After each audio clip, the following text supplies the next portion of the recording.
마태복음 24장 3절에서 14절 재난의 시작, 시대의 징조, 이런 내용으로 말씀을 드리려고 합니다. 독일의 함부르크에 옆에 있는 조그마한 도시 리벡이라는 곳이 있는데, 그 교회에 아주 오래된 교회인데 그 낡은 벽에 이런 돌판에 어떤 시가 쓰여 있습니다. 아마 여러분들도 들어보셨을 거예요. 제목은 이래요. 주는 우리에게 말씀하신다. 이런 내용이죠. 내용은 이렇습니다.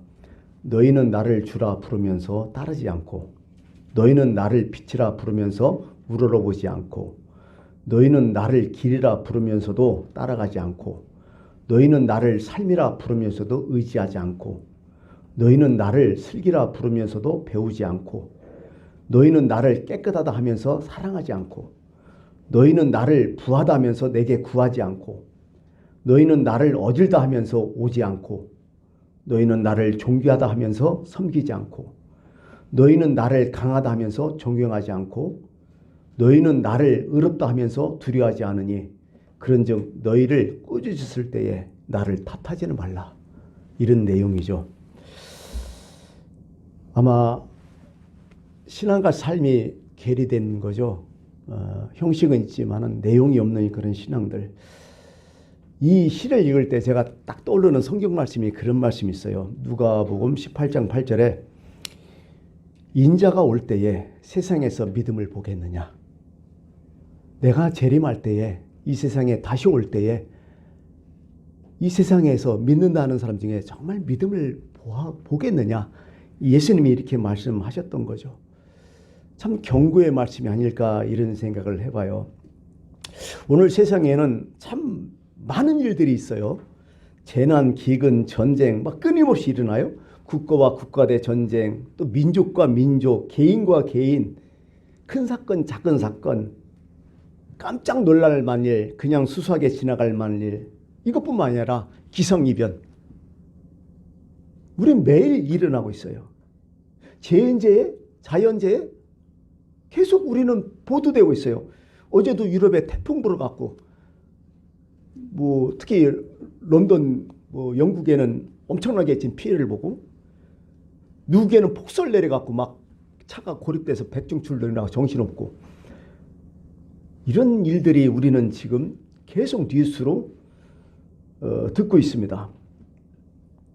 그전에는 남 얘기인 것 같았어요. 멀리 있는 얘기 같았어요. 근데 어느 순간부터는 이게 우리 얘기야. 우리가 겪는 얘기로 자꾸 바뀌어져요. 전쟁 소문이 참 많이 들려요. 요즘 여러분 우크라이나와 러시아 긴장하고 있잖아요. 다른 데는 없을까요? 지금까지 수많은 전쟁이 있었어요. 여러분도 알다시피 캄보디아, 시리아, 아프가니스탄, 미얀마, 이런 전쟁이 있는데요. 그들만의 전쟁이 아니에요. 요즘은 거기에는 항상 배후가 있어요. 다 강대국들의 배후를 다 끼고 요즘 전쟁이에요. 그러니까 온 지구가 들썩거려요. 뭐 하나 빵 터지면 우리가 실제적으로 생활에 접하는 건 뭐예요? 석유 확 올라가잖아. 석유값 오르고 주식하는 사람 주식 팍팍 다 떨어지고, 문제 있으면 금방 생활에 영향을 지금 주고 있다는 얘기죠. 이게 우리가 직접 관계된 거예요. 어떻게 보면 다 모든 게. 전쟁에서 참 많이 죽었잖아요. 2차 세계대전 때 그 집계로 보면 한 300만 명이 죽었대요. 군인들만. 민간인들 합해는 수천만 명이 죽은 거죠. 조그마한 나라인데 캄보디아 킬림핑들하고 여러분 드셨죠? 거기도요 300만 명이 죽었어요. 그 조그만 나라에서 3분의 1이 다 죽어버렸어. 무섭거든요. 요즘은. 요즘 미얀마 군부 쿠데타 일어나고 사람들 많이 죽이잖아요. 지금 통계적으로 미얀마에서 발표된 통계적으로 1,400명이 지금 죽어나가고 있어요. 참 많이 죽어요. 지금도 전쟁하면서 수십 명들, 수백 명, 수천 명들이 지금 죽어나가는 거죠. 우리는 잘 먹고 잘 사는데 양식 걱정 안 하잖아요. 근데 기근도 지금 계속 심각해지고 있어요.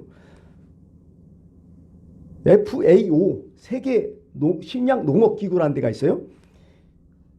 전 세계에서 지금 굶어 죽는 사람만 하루에 25,000명이라고 보고가 되고 있어요.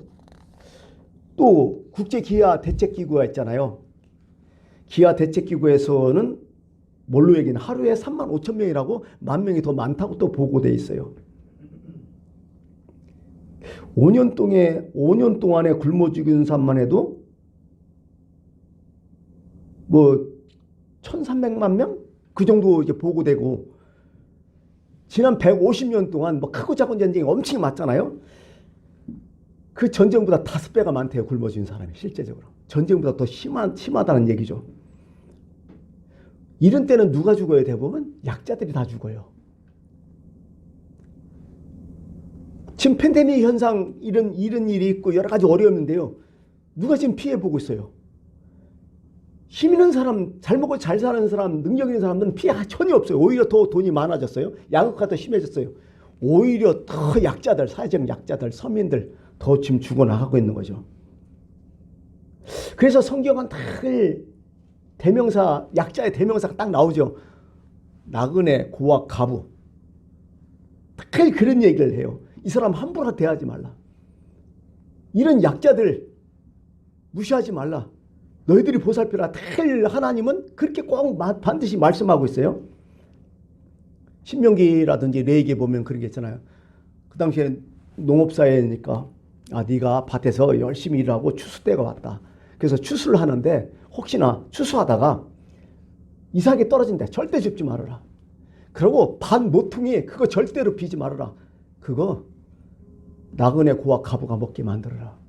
그래야 너희들이 복을 받는다. 항상 이렇게 사회적 약자된 배려를 늘 하나님은 생각해 주고 있는 거죠. 우리가 성경을 읽을 때 우리는 지금 어떻게 생각하고 있습니까? 정말 사회적 약자에 대한 배려가 있었습니까? 그런 약자들의 마음을 공감하고 있냐고요. 저는 이런 글을 봤어요. 우리는 지금 이렇게 잘 먹고 잘 사는 게 우리가 능력이 있어서 잘 먹고 잘 사는 게 아니라 사회적 약자들의 고통을 느끼게 하면서 우리는 잘 살고 있다. 이런 얘기가 있는데요. 다른 게 아니라 그런 거예요. 저 아프리카에 9살 소년이 쉬지 않고 거둔 카카오, 그것 때문에 우리는 초콜릿을 매일 먹고 있다는 거죠. 또 필리핀에 농약을 뿌린 바나나 밭에서 신발도 보호장구도 없이 거기서 죽으라고 일을 하는 그 사람들 때문에 우리가 값싸게 지금 바나나 먹고 있다. 눈에 보이는 것은 직접적인 아니지만은 우리 아이스크림, 스낵, 컵라면에 들어가는 그 스팸이 팜유라 하죠. 야자요. 그것은 저 말레이시아에 있는 아주 어린 아이들이 죽으라고 중노동, 값싼 노동을 해서 그것 때문에 우리가 싸게 지금 먹고 있다는 거죠. 우리가 운동장에서 차는 축구공도 그래요. 축구공도 저 인도 어려운 사람들, 사회적 약자들이 그 값싼 노동력으로 그렇게 꿰맸기 때문에 우리가 축구공도 이렇게 사고 값싸게 지금 입고 있다. 여러분들이 삶 가운데 있는 모든 생필품 여러 가지, 사실은 거기에는 약자들의 눈물, 희생, 피가 다 섞여 있다는 거예요. 어떤 자본주의란 거대 구조, 지배구조 때문에 그들은 꼼짝없이 그렇게 고통을 당하면서 지금도 일을 하고 있다. 그런 얘기를 어떤 책에서 읽어본 일이 있습니다. 우리는 지금 우리가 잘나서 잘 먹고 잘 사는데 분명히 우리가 이렇게 살 때는 분명히 사회적 약자에 대한 그런 어려움, 아픔, 고통이 있다는 얘기죠. 그걸 공감해 달라는 얘기죠. 아까 얘기했지만 유엔 식량 농업기구에서 그 영양 불균형이라는 그런 보고가 또 있더라고요. 사실은 1년에 1,500만 명이 죽는다죠. 근데 우리는 아랑곳하지 않잖아요. 우리는 팬데믹으로 지금 몇 명 죽었다고 하죠? 약 500만 명 조금 넘게 죽었다고 얘기해요. 근데요, 1년에 굶어 죽는 사람이 1,500명, 3배가 넘어요. 우리는 방송에서 이게 얘기하니까 그 사람이 전부인 줄 아는데, 그러나 사회적 약자들은 사실은 보고도 다 돼야 하나. 방송으로 나가지 않아. 참 어떻게 보면 우리 지구라는 게 이렇게 좀 살아가고 있다. 이런 얘기를 하는 거죠. 오늘 12절에 그런 말씀이 있어요. 불법이 성함으로 많은 사람의 사랑이 식어지리라. 정말 사랑이 식어져 버려. 계속. 굶어 죽은 것도 참 심각하지만은요. 도덕적으로 죽어가는 사람이 더 많아. 윤리적으로, 종교적으로, 인격이 죽어가는 사람이 더 많다는 얘기죠. 그래서 너무 힘든 거예요, 이 세계가. 각박해지는 거죠, 계속. 나눔, 배려, 양보, 섬김 자꾸 줄어서 이게 더 심각하다는 얘기야, 지금요. 대표적인 뭐 세계에서 제일 잘 사는 나라가 역시 미국이겠죠. 천조국, 1년에 국방비로만 1,000억 달러를 쓰는 곳이 바로 미국 아니겠습니까? 엄청난 나라죠. 1,000억 달러니. 근데요, 미국에서 매일매일 끼니를 걱정하는 사람이 엄청나게 많다네요. 특히 아이들이 힘들대요. 몇 년 전까만 해도 6명당 1명이 하루 끼니를 연명하기 힘들다고 나와요. 그래서 뭐 푸드뱅크라든지 이래서 얻어먹고 쓰레기 뒤집어 그렇게 산다는 거죠. 최근 통계에 보니까 5명당 1명의 어린이가 진짜 하루 한 끼 먹기 힘들대요. 이런 식으로 지금 생활을 하고 있다는 거죠. 실제적으로 하루에 한 끼로 사는 사람 미국에서만 4,500만 명 정도 된대요. 이게 미국 얘기예요, 이게. 뭐 아프리카라든지 뭐 남미 얘기가 아니라. 그러니 미국이 이 정도니 다른 나라는 어떻게 했어요? 이렇게 어떻게 보면 양극화가 되어 있다는 거야. 불법이 성행하고 사랑이 식어지고 어떻게 보면 우리가 지금 딱 맞게 마음속에 지금 그걸 우리가 경험하고 있다는 얘기죠. 여러분들 혹시 요즘은 아니지만은 혹시 여러분 헌혈해 갖고 돈 받아본 사람 있어요? 매혈이라고 하죠. 해본 사람 있을 거예요. 아마 여기 나이 드신 분들은요. 1970년대 이전까지는 그게 없었어요. 왜냐하면 유교 정신이 있어 갖고 신체를 해서는 큰단다. 근데 경제가 발전되면서 1970년대 넘었으니까 이 먹고 살기가 또 힘들고 뭐 괴롭고 뭐 많은 생각이 좀 달라갖고 1970년대부터 매일이 시작되는데요. 1980년대 그때 매일이 가장 많이 했는데 뭐 1900년대 초에 한번 가격을 봤어요. 1900년대 초에 한번 헌혈을 하면 얼마 줬냐면 10,000원 줬대요. 그다음에 10,000원 젊은 애들이 헌혈하고서 10,000원 받고서 뭐 이렇게 했다는 거죠. 근데 1999년부터는 혈액관리법 때문에 이걸 못하게 해요. 불법이에요, 지금은. 허경영도 그렇다는데 허경영 씨도 자기가 고등학교 때 고3 시절에 1969년에 학비 벌려고 뭐 하여간 매혈을 했다. 그때 3,000원씩 받았다. 그런 얘기를 하는데 믿거나 말거나 하지만은 하여간 이런 게 많았어요. 근데요, 우리나라는 지금 법으로 금지됐지만 다른 나라 안 할까요? 이게 합법적인 나라가 많더라고요. 내가 보니까. 중국도 합법적이더라 하더라고요. 지금도. 어떻게 보면 지금 우리나라 피가 모질라니까 외국 수입도 막 하잖아요. 매혈도 이제 우리나라에서 뭐야? 장기 매매로 분류되고 있잖아요. 장기 매매 우리나라 할까요? 안 할까요? 암암리에 한다는 얘기가 있어요. 근데요, 약소국가는 지금 장기 매매 엄청나게 많이 한대요. 제가 보니까 뭐 키드니라고 해서 콤파, 신장을 키드니라고 하잖아요. 키드니 스트리트라는 그런 거리도 있대. 아예 거기는 아주 정해놓고 장기 매매를 하고 있다는 얘기죠. 인도의 정도면 뉴델리에 그 그리하는 신장 하나에 우리나라 $1,000 팔린대요. 약 100만 원 좀 넘겠죠. 하여간 이런 것이 세상에 참 많다는 얘기야, 이게. 근데요, 먹고 살만한 선진국. 아까 뭐 미국 얘기도 했지만은요, 미국의 부유층이 하루 한 끼 식사가요, 따져보니까 정말 개발동산국 이 먹는 16명의 식사분을 하루에 한 끼를 한대, 미국 사람들이. 미국 부유층이겠죠, 그것도. 뭐 16명이 아니라 60명이라 하대, 60명. 한 끼 식사가.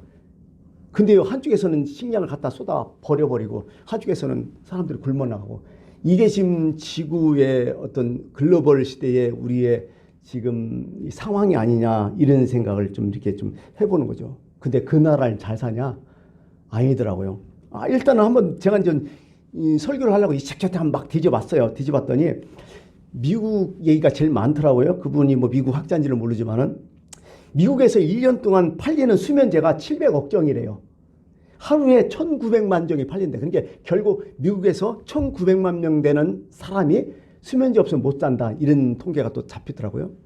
그러니까 잘 살으면 스트레스 받아갖고 뭐 하여간 정신적으로 죽어나가고 하여간 먹을 것이 없으면 그냥 기근으로 육체가 죽어나가고 이런 모습이 오늘날 그 지구의 모습이라 그런 얘기를 하는 거죠. 이게 더 자꾸 심해진다는 얘기야. 정말 이 시대를 우리가 어떻게 파악해야 될 건가?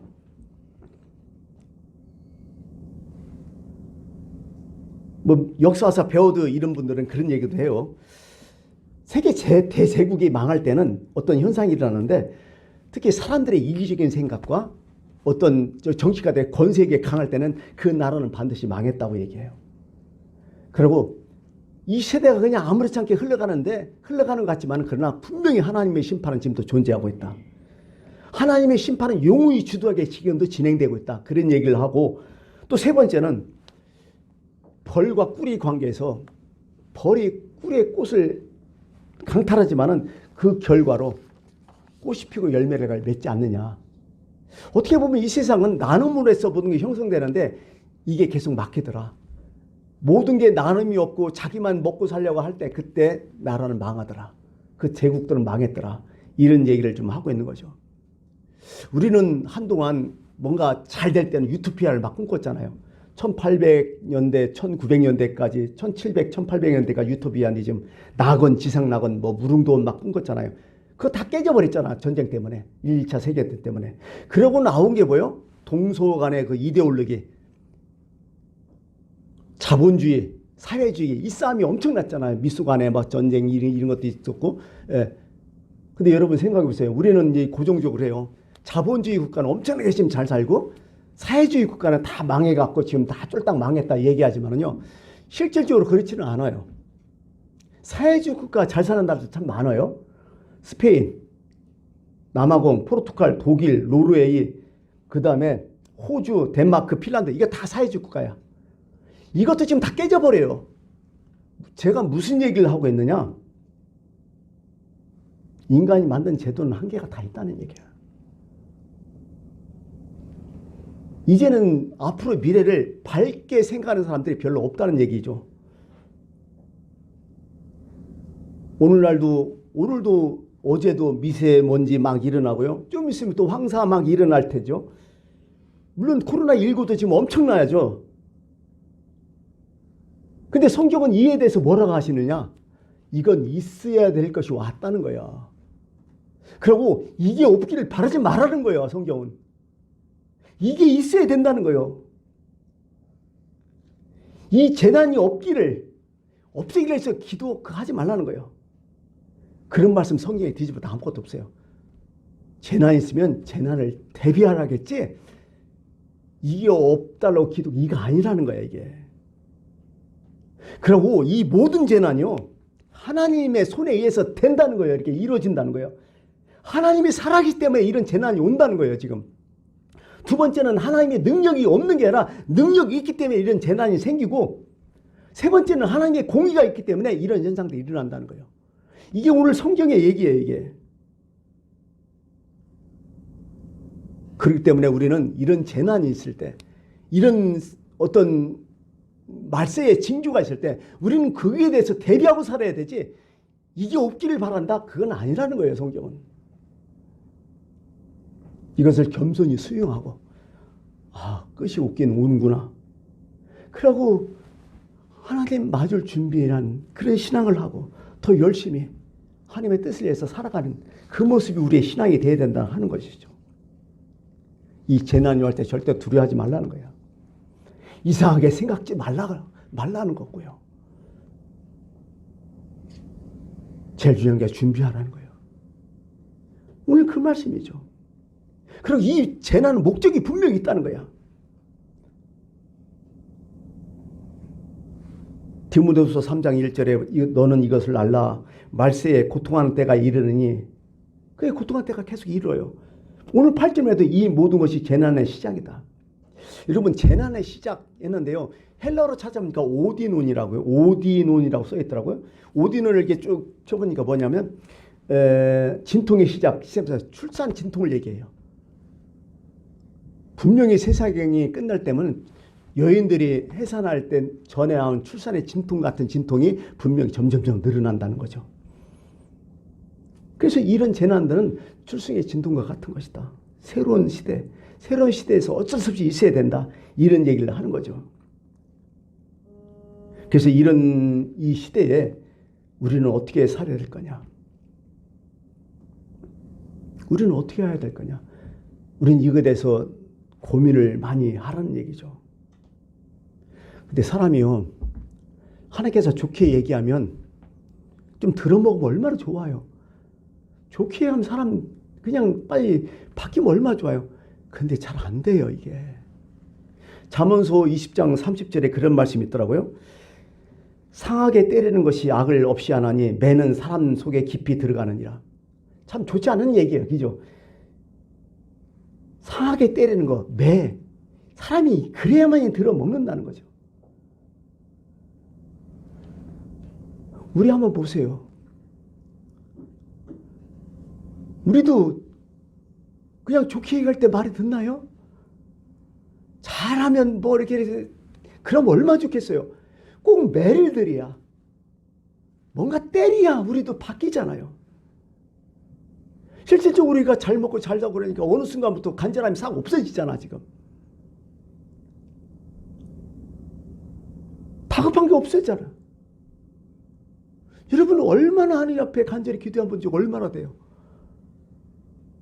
내가 이거 아니면 죽겠습니다. 목숨 걸어놓고 금식하고 철회하고 해본 적 얼마나 해요? 요즘 최근에 없어지잖아, 자꾸.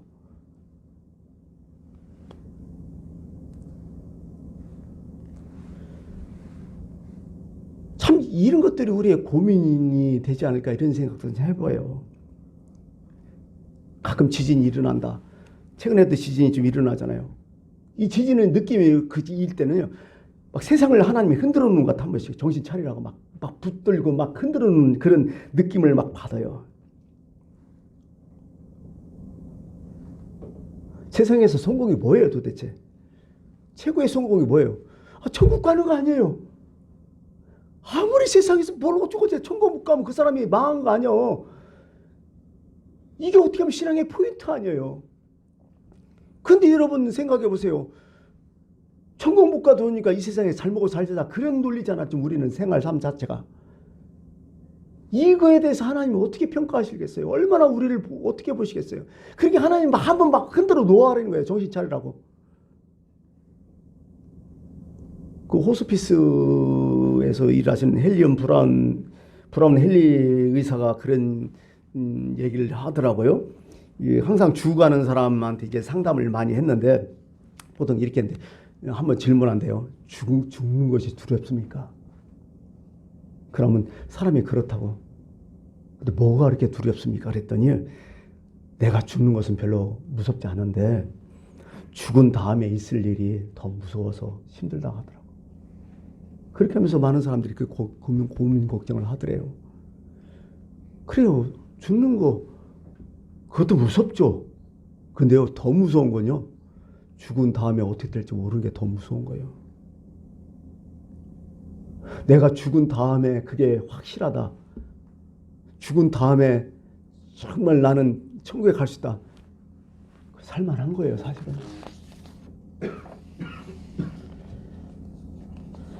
오늘 성경은 이렇게 얘기합니다. 13, 14절에 그러나 끝까지 견디는 자는 구원을 얻으리라.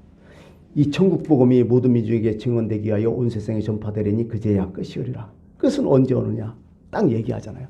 그러면서 마태복음 16장 3절에 너희가 날씨는 분별할 줄 알면서도 왜 시대의 표정은 분별을 못하냐? 또 진짜 답답하지 않느냐 이게. 날씨는 그렇게 어쩌쩌쩌 얘기하면서 왜 시대의 표정은 분별하지 못하고 그렇게 사느냐? 풍요와 자유를 막 누리고 있는데, 근데 교회는 텅텅 비어가고, 교회는 기가 막히게 잘 돼갖고 으리번쩍한데 사람은 별로 없고, 근데 한쪽에서는 핍박받고 어렵고 사람이 미어터지고, 참 이게 아이러니한 우리의 모습을 우리가 볼 수가 있는 거죠. 근데 한 가지 위안이 있어요. 오늘 말씀 읽지는 않았지만 21, 22절에 이는 그때에 큰 환란이 있겠음이라 창세로부터 지금까지 이런 환란이 없었고 후에도 없으리라. 그날을 감하지 아니하면 모든 육체가 구원을 얻지 못할 것이나 그러나 택하신 자들 위하여 그날들을 감하시라. 정말 감사한 얘기예요. 하나님은 어떻게든 우리를 구원시키려고 노력하시는 거야. 워낙 환란이 극심하면 자칫하면 구원받은 사람도 정말 창하기 힘들잖아요. 약하기 때문에. 그래서 하나님이 그것을 잘 감하겠다는 거야. 견딜 수 있을 만큼만 해주겠다는 거야. 너무 온유하신 하나님 말씀 아니에요? 참 이 아브람과 하나님의 대화, 소돔과 롯이 멸망할 때 대화하잖아요. 하나님 50명 의인 어떻습니까? 40명 어떻습니까? 뭐 45명, 30명, 20명, 10명 이게 다 봐주잖아 하나님이. 그런 거 보면 오늘도 하나님의 그 마음이 우리한테 있다는 거야. 주의 약속은 어떤 사람이 더디다고 생각하는 같이 그런 것이 아니라 오직 주께서 너희를 대하여 옳지 하면서 아무도 멸망하지 않고 다 회개하게 이르느니라. 하나님의 목적은 우리의 구원이란 말이죠. 이런 환난, 이런 재난, 이런 어려운 가운데 우리는 어떻게 해야 돼요? 우리가 좀만 더 협조하고 노력하고 희생하고 주님을 더 의지한다면 하나님이 너무 우리를 받아주실 것 같아요. 그러면서 이게 너희가 도망한 일이 겨울에나 안식일이 되지 않도록 기도하라. 이건 기도하라는 거야. 왜? 이런 재난이 있으면 진짜 신앙생활하기 힘들어요. 코로나19 때문에 얼마나 예배드리기가 힘들었어요. 한동안. 너무 힘들다고요. 그렇기 때문에 이런 것을 위해서는 이 경건생활, 이 예배생활, 신앙생활을 위해서는 기도해라. 이거는 기도해라. 너희들 이런 환란 가운데 잘 이겨낼 수 있도록 기도해라. 근데 이 환란이 있고 없고 그건 너희들 관여할 거 아니다. 어차피 있어야 된다는 거예요. 하나님이. 그러니까 우리는 이 환란을 잘 이겨낼 수 있도록 이 말세의 징조에서 잘 살아남을 수 있도록 끝까지 견딜 수 있도록 우리가 오늘도 열심히 기도하고 주님을 의지하고 더 열심히 신앙생활하는 여러분들이 되기를 간절히 바라겠습니다. 기도하겠습니다.